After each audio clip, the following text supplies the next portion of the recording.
तो भाई लोग, अपना बीड़ू मार्वल बहुत सारी मूवीज़ बनाता है। कुछ मूवीज़ बहुत अच्छी होती हैं, कुछ मूवीज़ सही होती हैं और कुछ मूवीज़ होती हैं ऐसी। अब इसके बारे में तो हम क्या ही कर सकते हैं, लेकिन आज हम मूवीज़ के बारे में बात नहीं करने वाले। आज हम बात करने वाले हैं ऐसे कैरेक्टर्स के बारे में जिसको मार्वल ने कम्प्लीटली वेस्ट कर दिया, उनका पोटेंशियल ज़ाया कर दिया। तो भाई, अगर आपने हमारा चैनल अब तक सब्सक्राइब नहीं किया है तो अभी करें, या इससे पहले मैं आपको मॉर्बियस दिखाऊं। मजाक कर रहा हूँ। तो चलते हैं अपने 5 ऐसे कैरेक्टर्स के ऊपर जिनको मार्वल ने कम्प्लीटली वेस्ट कर दिया। तो लेट्स बिगिन।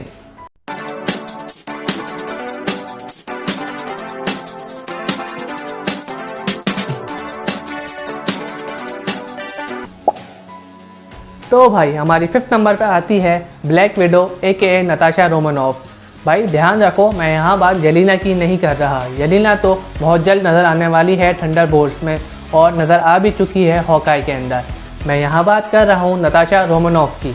अब भाई, नताशा रोमानोफ तो टॉप 6 यानी कि हमारे ओरिजिनल 6 एवेंजर्स का पार्ट थी। इसके बावजूद उसका पोटेंशियल सही से इस्तेमाल नहीं किया मार्वल ने। अब भाई देखो, उसको मूवी दी, वो भी तो एंड गेम के बाद, जब उसका गेम ही एंड हो गया। खैर, बैक टू द स्टोरी।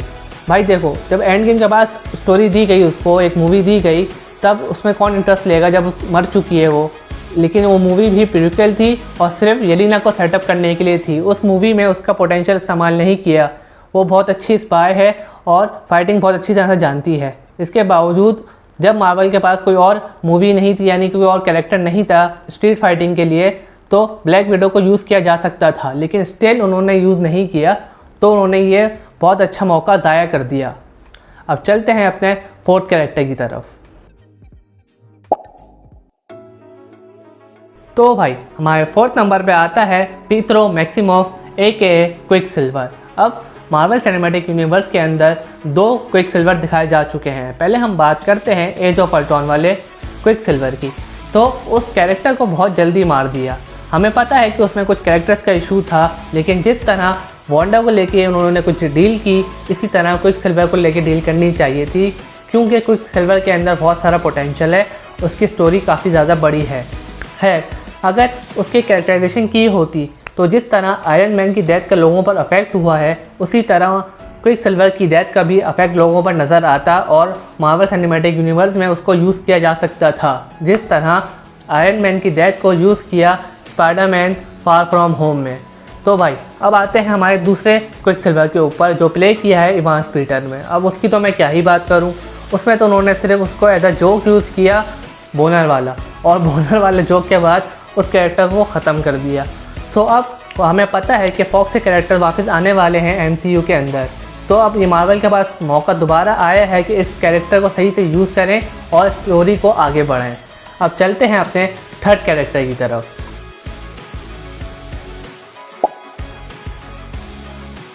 अब हमारा 3rd कैरेक्टर है हाइमडाल। अब आप सोच रहे होंगे कि हाइमडाल वो तो थॉर की मूवीज़ का छोटा कैरेक्टर है।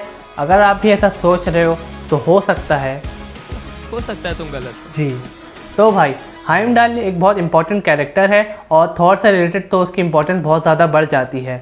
अगर हम हाइमडाल की पावर्स की बात करें तो उसके पास आती है super human strength, durability, super human speed और उसको तलवारबाजी बहुत अच्छी तरह से आती है। तो वो एक बहुत अच्छा वॉरियर भी है। अगर हम उसकी दूसरी पावर्स की बात करें तो उसके सारे सेंसेस जो हैं वो बहुत ज़्यादा एडवांस हैं। वो 9 रेम्स के बाहर देख सकता है। वो देख सकता है कि किसी भी प्लेनेट पे क्या हो रहा है, एक से एक छोटी डिटेल देख सकता है। वो सुन सकता है कि 9 रियल्स में क्या क्या हो रहा है। तो उसके कैरेक्टर को यूज़ नहीं किया गया, क्योंकि अगर वो इस तरह करते तो थैनोस का जो था कि थैनोस जो 9 रियल्स में कर रहा था वो पता चल सकता था हाइमडाल को, और इस वजह से एक प्लॉट होल क्रिएट हो सकता था मार्वल में। शायद इसी वजह से हाइमडाल को प्रॉपर्ली इस्तेमाल नहीं किया। लेकिन अब मार्वल को इस बात का एहसास हो गया है कि हाइमडाल कितना इंपॉर्टेंट कैरेक्टर है। इसी वजह से थॉर लव एंड थंडर में उसके बेटे को वापस लाया गया है ताकि उसकी पावर्स का सही से इस्तेमाल किया जा सके। तो उम्मीद तो यही है भाई कि अब उसके बेटे को सही से इस्तेमाल करेंगे मार्वल वाले। तो चलते हैं अपने 2nd कैरेक्टर की तरफ। तो भाई, थॉर लव एंड थंडर आपको कैसी लगी ये बात मैं आप पे छोड़ता हूँ, लेकिन जो बात मुझे सबसे बुरी लगी वो ये थी कि उन्होंने गॉर द गॉड बुचर के कैरेक्टर को कम्प्लीटली वेस्ट कर दिया। यानी कि गॉर है हमारा सेकंड कैरेक्टर। तो भाई गॉर द गॉड बुचर एक बहुत ख़तरनाक विलन रह चुका है कॉमिक्स के अंदर। अगर आपको नहीं पता तो 3 टाइम के थॉर यानी कि पास्ट, प्रेजेंट और फ्यूचर के थॉर को मिलकर हराना पड़ा था गॉर बुचर को, लेकिन स्टिल वो नहीं मरा था, थोड़े टाइम बाद वापस आ गया था, क्योंकि कॉमिक्स में ऐसा ही होता है। लेकिन बात यह है कि गॉर द गॉड बुचर बहुत ख़तरनाक विलन है और उसको इस तरह डिज्नी टाइप एंडिंग देना उसके कैरेक्टर के लिए बिल्कुल ठीक नहीं है। गॉर इतना ख़तरनाक विलन है कि वो जाते जाते यानी मरते मरते भी कॉमिक्स में थॉर को अनवर्दी करा गया था। तो सोच लो बंदा मेंटली और फिज़िकली कितना स्ट्रॉन्ग विलन है और कितना ज़्यादा डार्क वाइब देता है ये विलन। अब भाई जब मैंने ट्रेलर देखा था तो गॉर के शॉट देख के मैं हैरान रह गया था, मुझे यकीन नहीं आ रहा था कि ये मार्वल है। लेकिन जब मैंने मूवी देखी मुझे यकीन आ गया ये मार्वल है। यार उसके कैरेक्टर को जो डेप्थ चाहिए वो आपने ख़त्म कर दिया और उस कैरेक्टर को भी ख़त्म कर दिया उसी मूवी के एंड में। अगर आपको उस मूवी में उस थॉर को जितवाना था तो आप गॉर को कम से कम ख़त्म तो नहीं करते, आपने वहाँ पे गॉर द गॉड बुचर को ख़त्म कर दिया। तो भाई उन्होंने इसके पोटेंशियल को कम्प्लीटली वेस्ट किया है। गॉर द गॉड बुचर बहुत ख़तरनाक विलन है और आगे भी काम आ सकता था। जब हम बात कर रहे हैं इटर्नल्स की, सेलेस्टियल्स की, तो गॉर द गॉड बुचर से अच्छा कोई कैरेक्टर हो नहीं सकता इस सारी सिचुएशन को डील करने के लिए। लेकिन मार्वल की तो आदत है भाई सारे कैरेक्टर्स को ज़ाया करने की। तो भाई चलते हैं अपने पहले कैरेक्टर की तरफ। तो हमारा कौन होगा हमारा नंबर 1 कैरेक्टर? तो भाई नंबर 1 पे चलने से पहले मैं बात करना चाहूँगा कुछ ऐसे कैरेक्टर्स के बारे में जो हम सबको बहुत ज़्यादा पसंद है, लेकिन मार्वल ने उसको भी वेस्ट कर दिया, उसके पोटेंशियल को भी ज़ाया कर दिया। तो भाई उन कैरेक्टर्स में कुछ नाम हैं बकी बार्न्स, हॉकाई और ओडिन के। तो भाई विंटर सोल्जर हम सबको पसंद आई थी और बकी बार्न्स हम सबको बहुत अच्छा कैरेक्टर लगा था, लेकिन मार्वल ने उसके कैरेक्टर पे ज़्यादा काम नहीं किया और अभी सिर्फ उसको एक सीरीज़ मिली थी, वो भी फैल्कन के साथ। हम चाहते हैं कि उसको आगे मूवीज़ मिले और उसकी स्टोरी आगे एक्सप्लोर हो। यही काम हम चाहते हैं हॉकाई के साथ भी। उसको सिर्फ एक साइड में नहीं करना कि नई हॉकाई आ गई है तो केट बिशॉप, तो हम सिर्फ केट बिशॉप की तरफ जाएं। हमें हॉकाई की स्टोरी को भी एक अच्छा एंड देना है। और ओडिन उसका कैरेक्टर भी हमने ज़ाया कर दिया, बहुत अच्छा कैरेक्टर था, उसकी स्टोरी, उसके पावर्स, ओडिन फोर्स के बारे में आप सबने सुना ही होगा। तो भाई ये कुछ ऐसे ऑनरेबल मेंशन है जो जिसका इस लिस्ट में नाम तो नहीं आ सका, लेकिन इस कैरेक्टर्स को भी मार्वल ने कम्प्लीटली ज़ाया कर दिया। तो चलते हैं अपने पहले कैरेक्टर की तरफ।